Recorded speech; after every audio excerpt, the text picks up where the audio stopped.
Could we see a new world order in Johannesburg as India steps up, as America steps back? Hello, you are watching The Globali with me, Mousumi. The dawn broke differently over Johannesburg this November. Delegates whispered about an unusual tension in the air, not because of a looming crisis, but because the world's most powerful nation had chosen to sit this one out. The US delegation hall remained dim, chairs neatly arranged yet untouched, while across the summit grounds a very different energy gathered momentum. Amid this shifting global geometry, one leader walked into the spotlight with deliberate poise. Prime Minister Narendra Modi, in a year where several global forums stumbled under geopolitical fractures, Prime Minister Modi arrived at the 2025 G20 Summit in Johannesburg with a clear mission to seize the leadership vacuum and place India firmly at the center of global decision making. And by the end of the summit, India did exactly that. The 2025 G20 Summit in Johannesburg began not with stiff protocol but with warmth, emotion and genuine human connection. As Prime Minister Narendra Modi stepped into the venue, he was welcomed with energetic cultural performances from the Indian diaspora, followed by a series of heartwarming exchanges with world leaders. It was a beautiful scene to watch. Cameras captured him smiling broadly, hugging Brazilian President Lula da Silva, warming greatly Italy's Giorgia Meloni, exchanging animated pleasantries with France's Emmanuel Macron, and clasping hands with African leaders in a display of shared solidarity.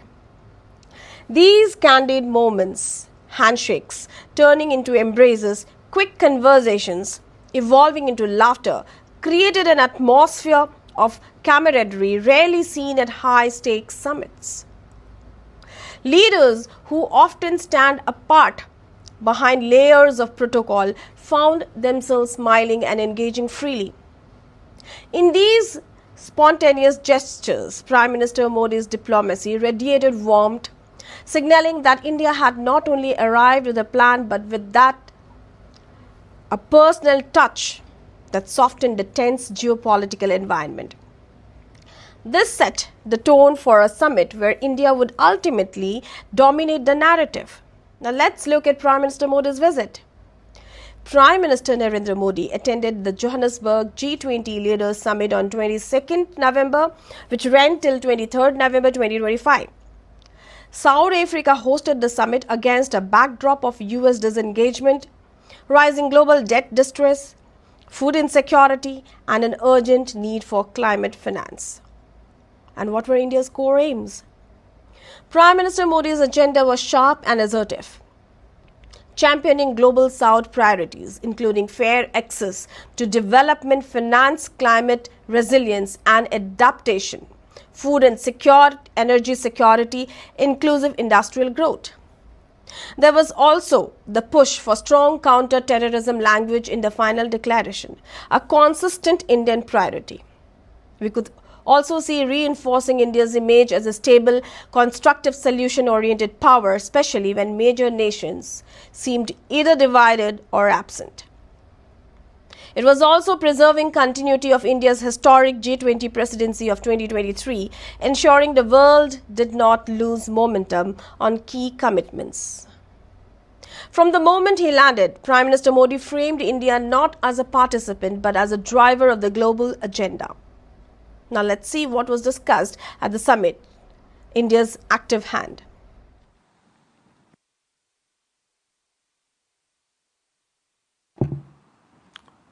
Excellencies, natural disasters मानवता के लिए बहुत बड़ी चुनौती बने हुए हैं।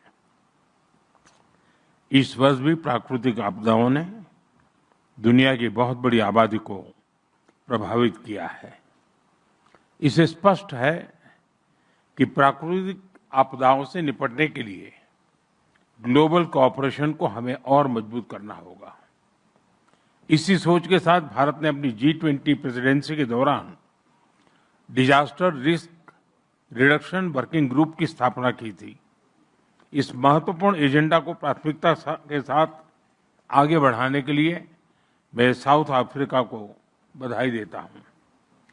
Friend, disaster resilience को लेकर हमारी अप्रोच रिस्पॉन्स सेंट्रिक से भी आगे डेवलपमेंट सेंट्रिक होनी चाहिए। कोalition फॉर डिजास्टर रेजिलिएंट इंफ्रास्ट्रक्चर की स्थापना के पीछे भारत की यही सोच थी। G20 देश CDRI के साथ मिलकर फाइनेंस, टेक्नोलॉजी और स्किल डेवलपमेंट को मोबिलाइज कर सकते हैं। ये एक रेजिलिएंट फ्यूचर की गारंटी बन सकता है।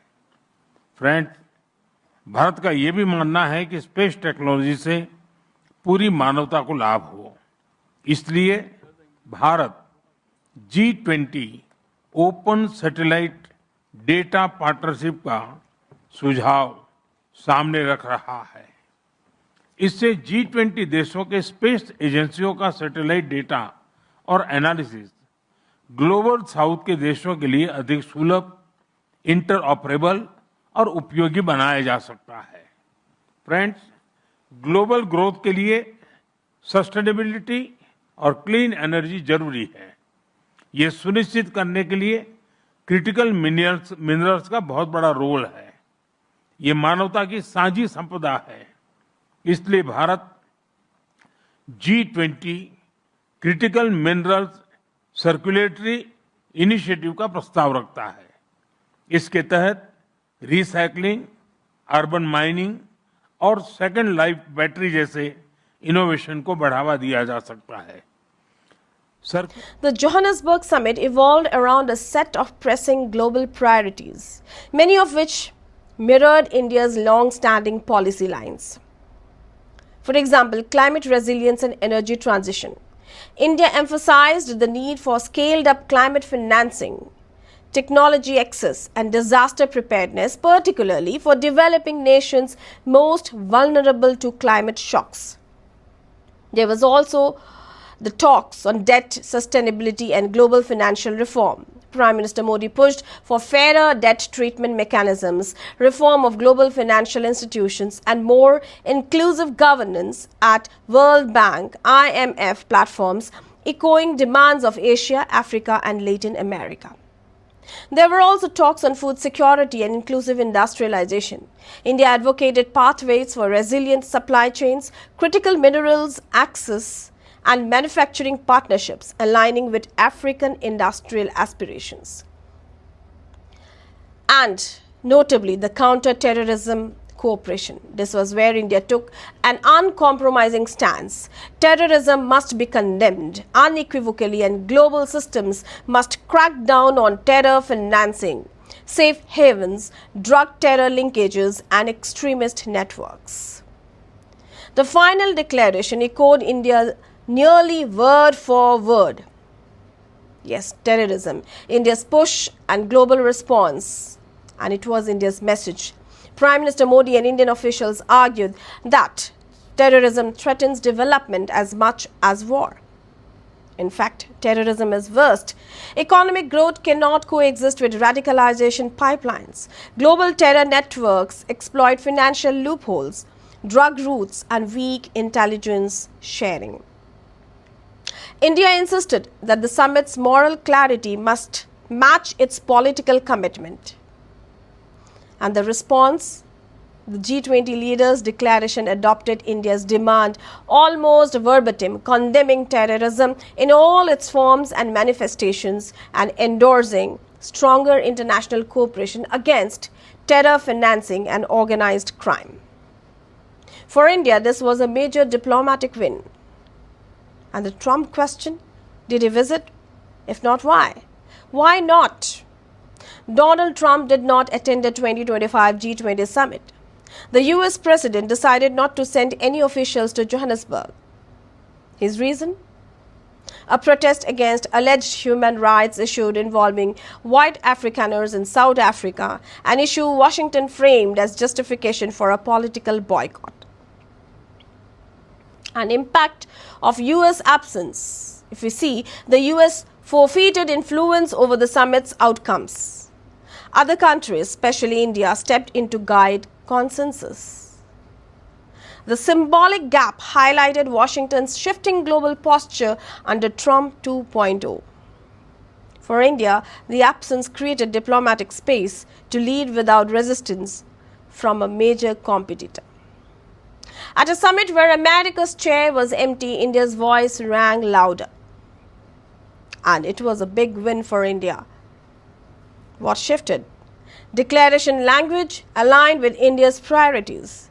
The final G20 declaration reflected India's anti-terrorism language, India's climate and disaster resilience frameworks, India's push for global South-centric reforms, India's emphasis on equitable development and industrial growth.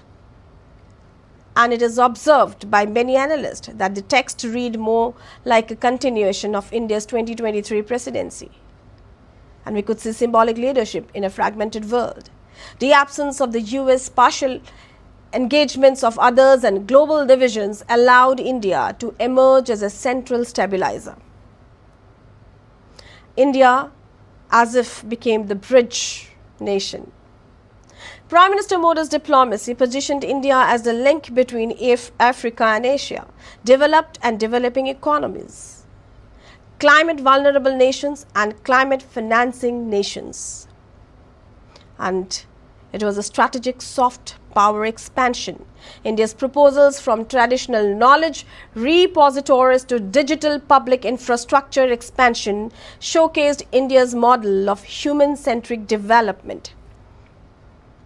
And if we see the concrete outcomes of the Johannesburg G20 leaders' declaration adopted despite geopolitical fragmentation, we could see a diplomatic milestone, explicit condemnation of terrorism, one of India's biggest achievements, commitment to strengthen global financial reforms, including debt treatments favorable to the global South, and of course focusing on climate resilience, energy transitions and disaster risk finance. It was as if the enhanced voice for global South nations aligned strongly with India's vision and reaffirmed cooperation on food security, critical minerals and industrial partnerships. If we see the future possibilities, what this diplomatic win could lead to. Scenario 1. India leads a global South coalition. India could build a powerful alliance with Africa, ASEAN and Latin America to push reforms in the global finance, climatic funding, trade rules, technology transfer. And if you see scenario 2, India becomes a system builder. If India capitalizes on this momentum, it could shape digital public infrastructure standards globally, drive climate adaptation models, influence counter-terrorism frameworks. And if you see the next scenario 3, fragmentation risks there are. If major powers disengage further, the G20 could weaken. India would then need sharper bilateral and minilateral strategies to protect its interest. Let's see the strategic takeaways. India has emerged as a credible leader at a time of global disarray. Prime Minister Modi's presence ensured India shaped, not just participated in, the outcomes. The US absence created a leadership vacuum which India filled with confidence and strategic clarity. The world is now looking at India as a nation capable of bridging global divides, especially for the global South. And here we must ask, if the US can boycott a G20 summit, does this mark the beginning of a more multipolar global governance system? Can India convert these diplomatic victories into tangible development reforms, or will outcomes remain largely symbolic? Will the global South now expect India to consistently act as its primary spokesperson? How long can global counter-terrorism efforts hold firm if some major powers withdraw support or dilute commitment? Has India entered a new era of global leadership, or is this a temporary rise aided by US disengagement? Johannesburg will not be remembered for who attended, but for who did not, of course. The silent American chair became a symbol of a world shifting under its own weight. And in that silence, India found room to speak louder than ever before. As the summit lights dimmed and delegates dispersed, one thing became unmistakably clear. India did not just participate in the G20 Summit, it shaped it. With Washington stepping back and the global south stepping forward, India's role is no longer that of a rising power. It is now a balancing power, a bridging power, and increasingly a leading power. The question is not whether India made an impact at Johannesburg. The question is whether this moment marks the beginning of a new global chapter and where India holds the pen. For more updates and insights, keep watching The Global Eye.